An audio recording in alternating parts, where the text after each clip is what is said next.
Good evening. Tonight we're tying the Irresistible dry fly, following my father's decades-old recipe card.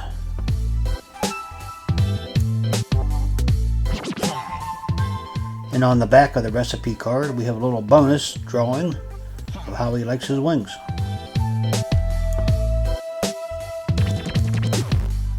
The hook we have in a vise is a standard dry fly hook from Eupheng to size 12. Thread I'm using is 70 denier. It's a Danville 6/0 in about I think it's a light gray is what they might call it.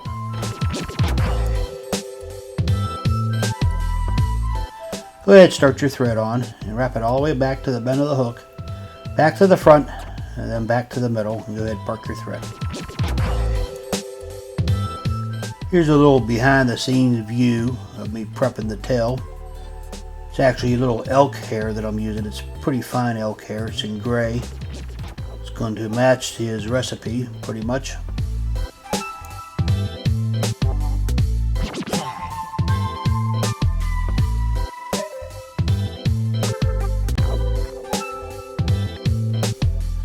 And what I'm doing is stripping all the fluff out of the base of that elk hair.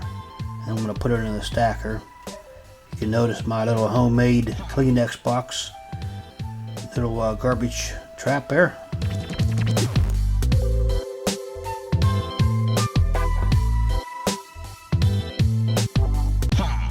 You don't need a lot of the elk hair to make the tail. The main thing is you want to make sure you have all the tips aligned. I'm going to add a little dab of super glue to the top of the thread there, so I don't have to crank down very hard on the elk hair. That way I don't splay it out.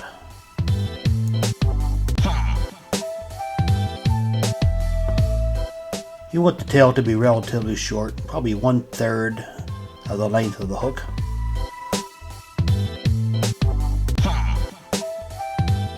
Go ahead and start tying it in, and as you go backwards, do not put a lot of thread pressure on.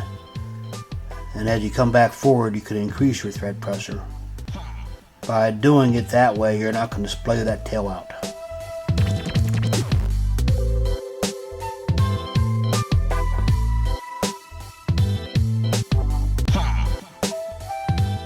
Go ahead and cut away all the excess and give it a few thread wraps to clean it up a little bit.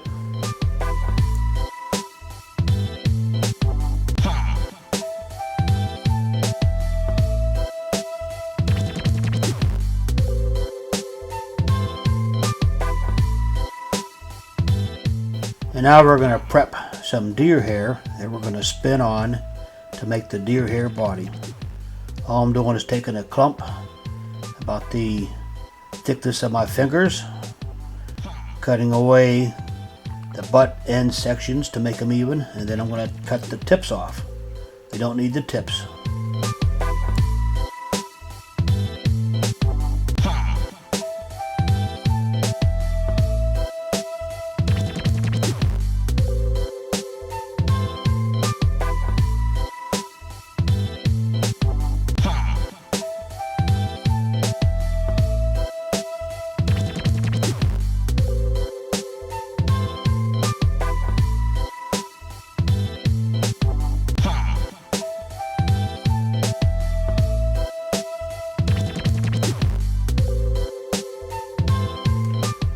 Make sure you give the deer hair a complete wrap before you put the thread pressure on it to spin it, and then bring the thread forward of the deer hair.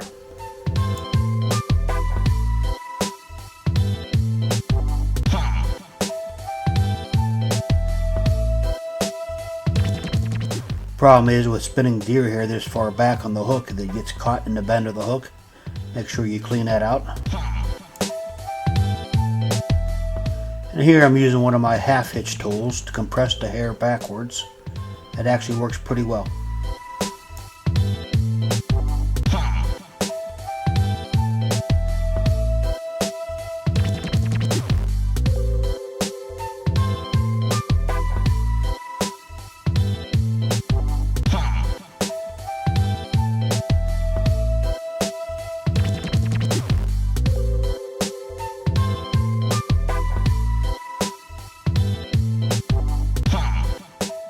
And now we're grabbing a second clump of deer hair to be spun on.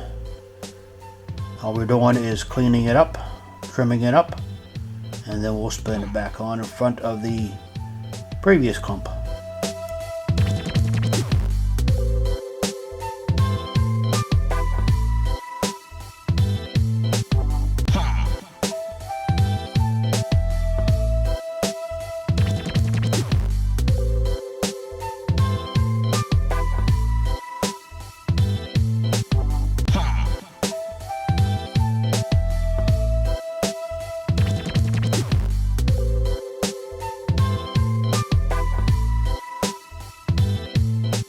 And place this clump of deer hair in front of the other one.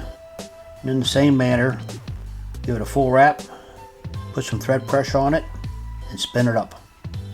Take your deer hair stacker and push it back a little bit, leaving yourself a little bit of room to complete the fly.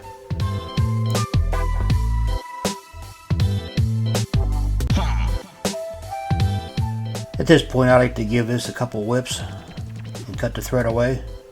So now I can start trimming this deer hair up.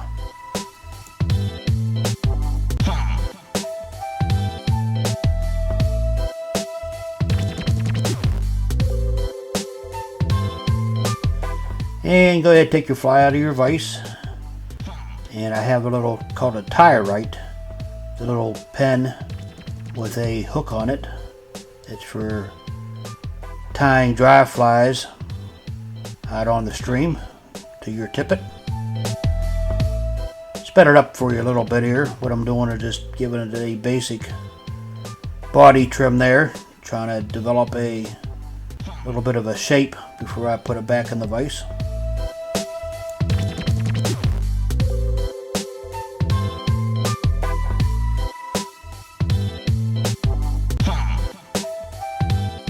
And now that I trimmed off the bulk of the materials, I can do a little fine trimming in the vise here. This actually takes a little time. I sped it up just a little bit for you here. It's cumbersome, tedious work that I really don't enjoy doing. I know some guys do. There's a lot simpler flies out there to tie than this one for sure. But it's worth the effort. It's a great fly to fish.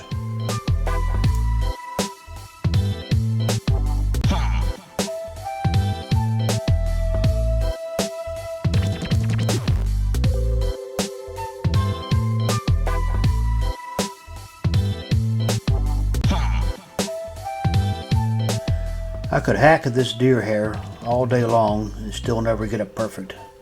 But what I'm trying to do is get it respectable.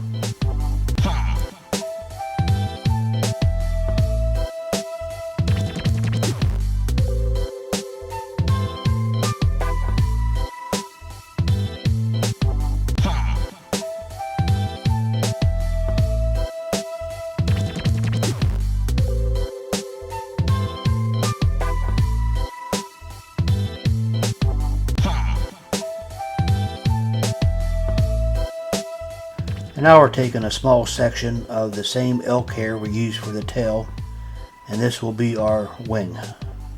Doesn't need to be very thick, about the size of a pencil or even less than that. Clean it up, stack it up so all the tips are aligned, and then we'll tie it on.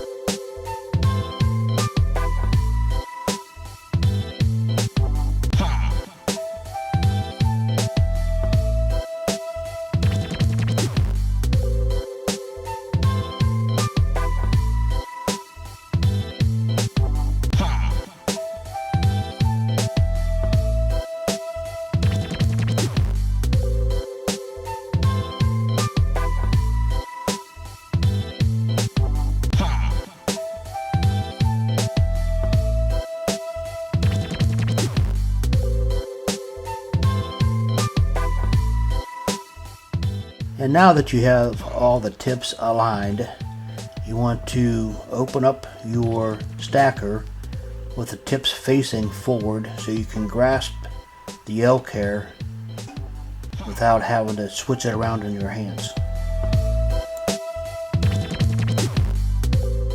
Adding a little wax to the thread does help grasp this elk hair so it doesn't flare up on you.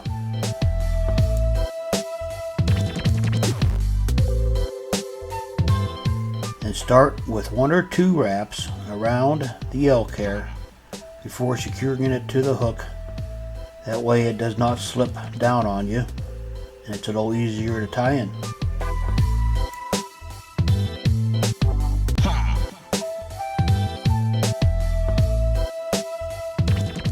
And once you have several wraps securing the elk hair behind the wing, pull your hair up and secure in front of it.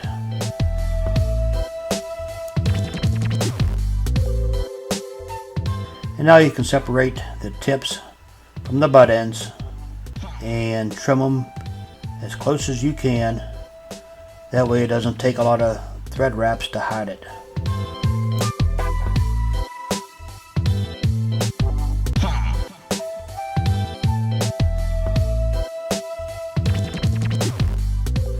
Now take your thread and wrap over where you cut away those butt ends so you can even it up.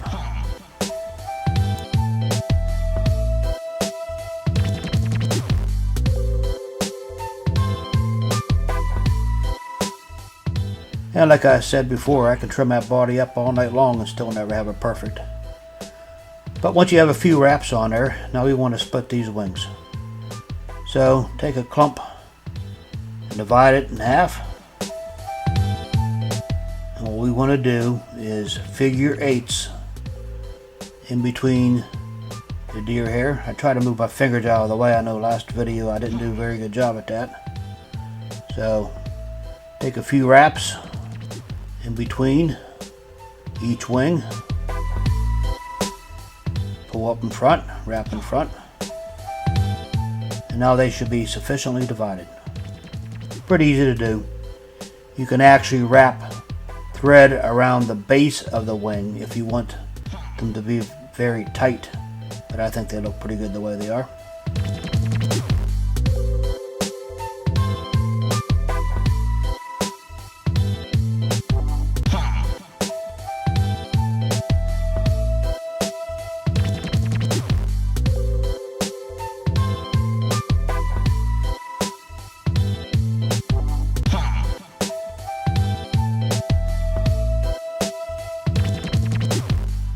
Now we're going to select the hackle feather from that beautiful brown saddle I just showed you briefly. It's actually from Sideline Hill Hackle, and it is a fantastic saddle. Go ahead, tie it in behind the wing and pull the stem up and tie it in front, cutting away the excess.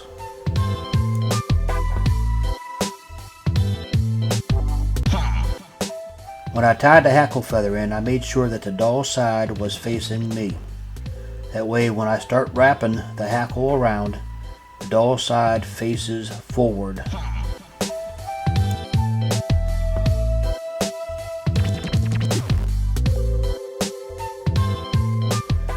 This tying method is one thing that my father has specified in his tying notes within his recipe box on how to tie the hackle of a Catskill dry fly.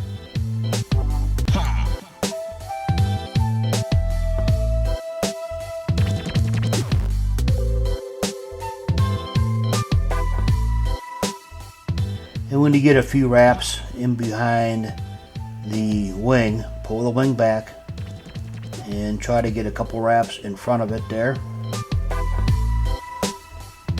2, maybe 3 will fit. Go ahead, tie it off, giving it 3 or 4 turns, and once you have it secure, go ahead, cut the excess hackle feather away.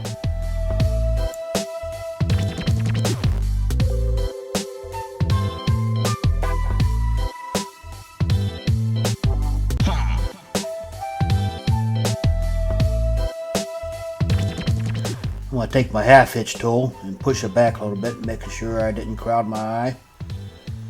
And I'm going to use my half hitch tool to put a couple of wraps on there to secure everything.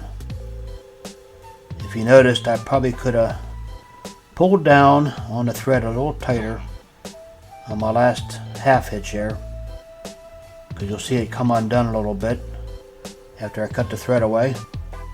But that's not a big deal, because we're going to add a little Sally Hansen's to it to secure everything.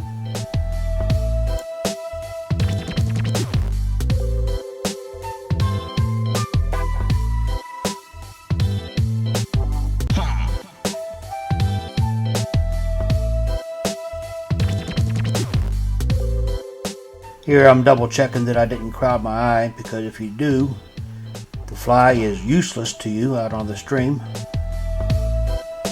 So go ahead and take your head cement of choice and just dab a little bit on the end of your bodkin and coat your thread up. That way it doesn't come apart on you on your first fish or fifth fish. It'll last for you for a little while.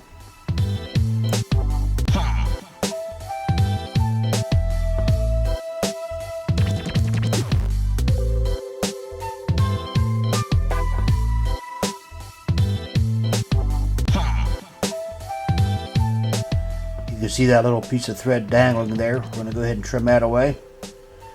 But everything is going to be secure with that Sally Hansen's and the other 3 or 4 half hitches that I put on there.